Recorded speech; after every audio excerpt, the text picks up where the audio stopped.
केलेल्या कामांमुळे वाहतुकीची मोठी समस्या निर्माण झाली असून नागरिकांमध्ये नाराजीचे वातावरण आहे। आज दिनांक 11 मार्च रोजी सकाळी 10 ते 10:30 वाजेच्या दरम्यान एक्सलो पॉइंट ते पपया नर्सरी दरम्यान मोठी वाहतूक कोंडी झाली।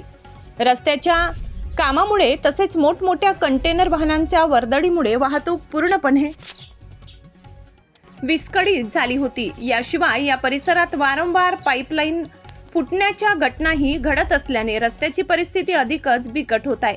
या दरम्यान अनेक वाहनधारकांना बराच वेळ रस्त्यावर अडकून राहावे लागले। कामावर जाणारे कर्मचारी, शाळा कॉलेजचे विद्यार्थी, स्थानिक नागरिक यांना मोठा मनस्ताप सहन करावा लागला। विशेष म्हणजे या ठिकाणी वाहतूक सुरळीत करण्यासाठी वाहतूक शाखेचे पोलीस कर्मचारी किंवा अधिकारी दिसून न आल्याने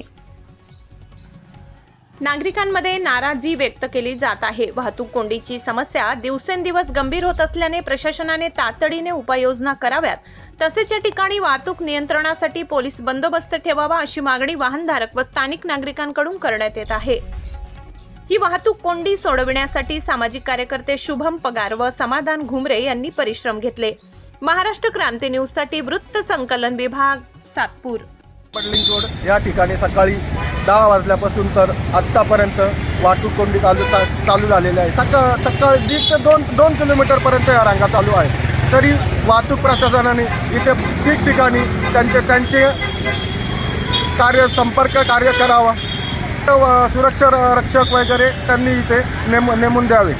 ही जे कंटेनर वगैरे आहे ते त्याची वाहतूक वेळेत बदल झाला पाहिजे का, काय वाटतं? हो, इथे जे मोठमोठे कंटेनर येत आहे त्यांच्या वाहतूक वेळेत बदल करायला पाहिजे। त्यांचे शक्यतो रात्री 10 ते सकाळी 6 वाजेपर्यंत ठेवला पाहिजे।